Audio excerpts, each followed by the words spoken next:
Qu'est-ce que c'est qu'un homme? Qu'est-ce que c'est qu'une femme? Qu'est-ce que c'est que la masculinité? Qu'est-ce que c'est que la féminité? Qu'est-ce que c'est que l'homosexualité? Qu'est-ce que c'est que l'hétérosexualité? Qu'est-ce que c'est que tout ce qui n'entrerait pas dans le cadre de ces alternatives?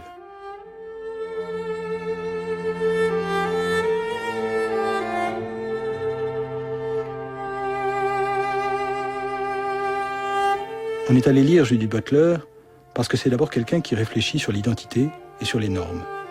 Et sur une politique des normes qui ne soit pas fondée sur une identité stable, qui ne soit pas fondée sur une identité éternelle, qui ne présuppose pas une identité. Ce que nous fournit l'œuvre de Judith Butler, c'est des instruments pour réfléchir à cette évidence perdue des normes.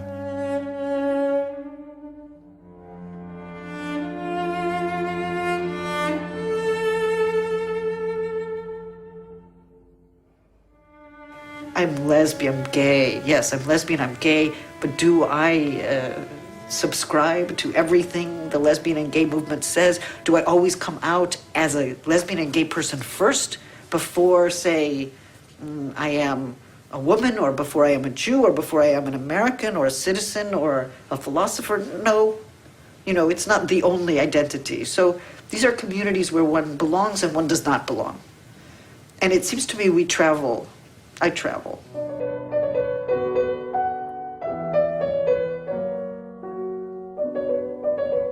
I was born in Cleveland, Ohio, into a Jewish family, and my parents were very engaged in politics and debate. And I was never very good in school. I was what they call a problem child, a disciplinary problem. And I would speak back to the teachers, and I would not follow the rules. I would skip class. I did terrible things. And yet, I was apparently smart in some way, but I didn't understand myself as smart. I understood myself as strategic. One had to get through, one had to find one's way in the school, in the synagogue. And I didn't really like authority. My mother was called into the principal's office, the principal who runs the school, when I was in 5th grade, I think, at probably the age of 11. And she was warned that I might become a criminal. And at that point, they told me that I couldn't go to the school anymore, to the Jewish education program anymore, unless I studied privately with the rabbi. So this was for me terrific, because I loved the rabbi, and in fact, I skipped the class, my regular Hebrew class, in order to go into the sanctuary to listen to the rabbi speak. And the rabbi spoke about extraordinary things. His name was Daniel Silver, and he wrote a book on Moses. So when I was forced to have a tutorial with him, I was privately very happy. And he asked me what I wanted to study. And he was very suspicious of me because I was this problem child. And I told him I wanted to know why Spinoza was excommunicated from the synagogue. I wanted to know whether German idealist philosophy was linked to the rise of Nazism. And I wanted to understand existential theology. And I was 14 years old. Now, okay, that's sort of my point of view. You could come back with another point of view, but that would be one way of answering the question. You would have to go into both texts and find the relevant passages. And that's your job, and that's something we're hoping you're able to do now by virtue of having passed through this course in the way that you have. If you want to say, I find myself moved by what Rousseau says, that's great. Then you have to say why. So I'm moved because I'm persuaded, because look at the way this is laid out.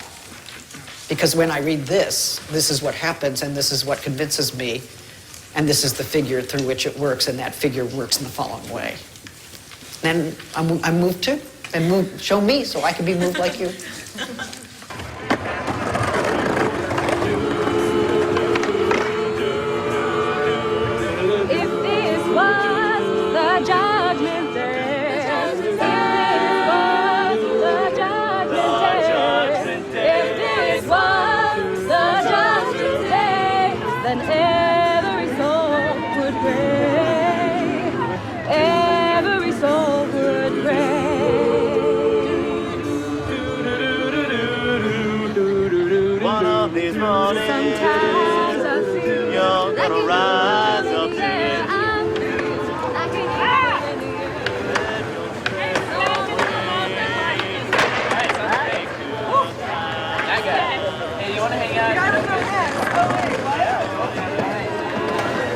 Happy No Pants Day!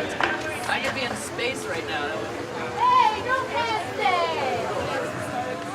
Hey, Happy No Pants Day! No, thank you. Are you sure this is No Pants Day? No, you know what? It's an international holiday. You need to leave right this Take minute off your because you're pants? gonna be on television and you're gonna be in trouble, and I'm gonna tell your parents. I mean, I'm old enough to be on television without pants on. C'est la folie de Berkeley, n'est-ce pas? Son culotte, nouveau sens de son culotte, pas révolutionnaire. Are you sure it's not revolutionary? Je pense que non. What's it in aid of? Just itself? Yes, I thought so. Bye, you guys.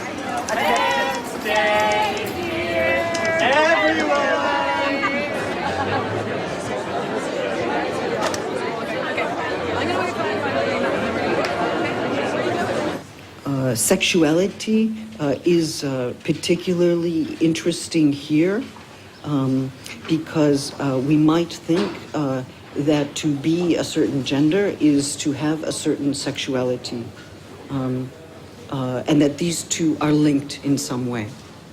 But of course, we know that they are not linked. You can certainly be a woman and be heterosexual, bisexual, lesbian, or no sexuality at all. Oui, c'est possible. C'est finalement peut-être raisonnable. It is a problem for our gender. It makes us anxious about our gender. So, for instance, I have friends who say, I would rather die than wear a dress. Some of them are men, some of them are women. I would rather die than wear pants. I would rather die than wear pants. One says that one plays with gender. On joue la femme. On joue l'homme. I would say, yes, it's true, on joue, but it's not always a simple question of jouissance. It is also a question of jouissance. Very often, I love my pants, I love my shoes, I love my dress. C'est une jouissance très forte, très magnifique. But sometimes also it is an anxiety, an angoisse, a fear, une peur, a fear of loss, a loss of place, a loss of identity, right? So even when we have our identity,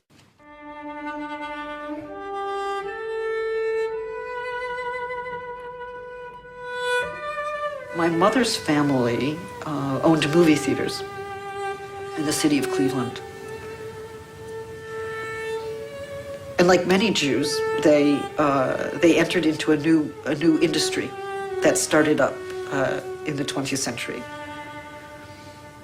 I think I grew up with a generation of American Jews who understood that assimilation meant conforming to certain gender norms that were presented in the Hollywood movies. So my grandmother slowly but surely became Helen Hayes. And my mother, slowly but surely, became kind of Joan Crawford. And my grandfather, I think maybe he was Clark Gable or Omar Sharif or something like this. So I grew up with these people who were, they were Jews, they belonged to the Jewish community, but they were also Americans, and they were both leading their community lives, but very much wanting entrance into American society.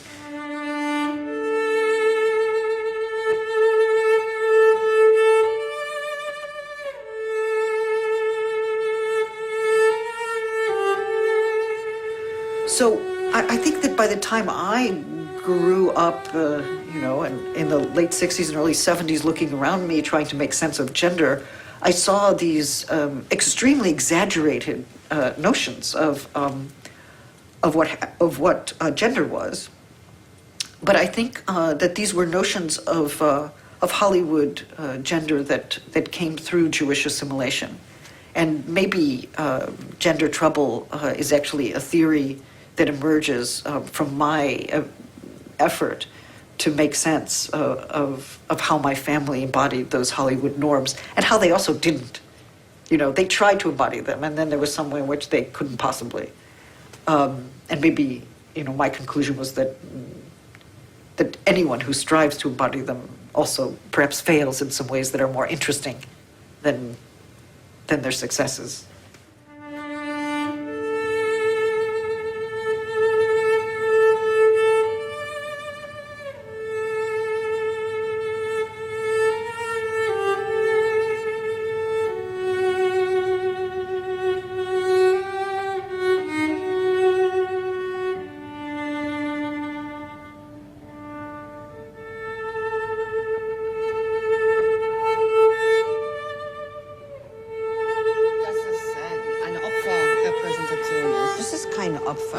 Ich glaube, das ist kein bloß Opfer.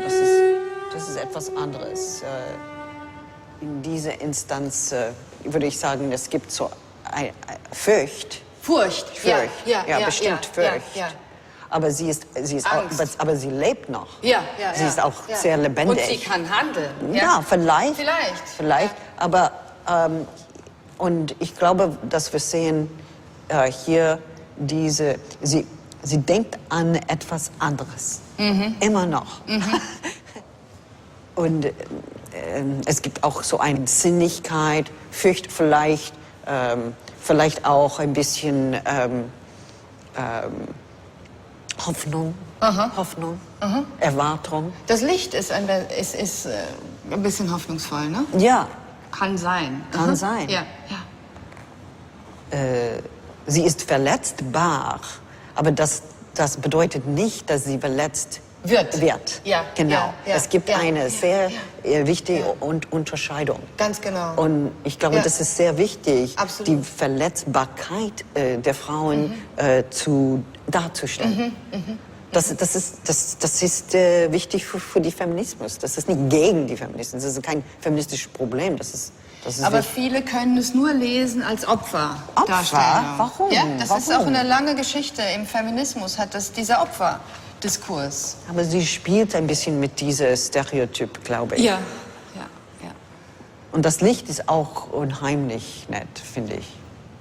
Aber kannst du dich erinnern, als Gender Trouble ins Deutsche übersetzt wurde, bist du auch konfrontiert worden mit so einer Opferposition? Also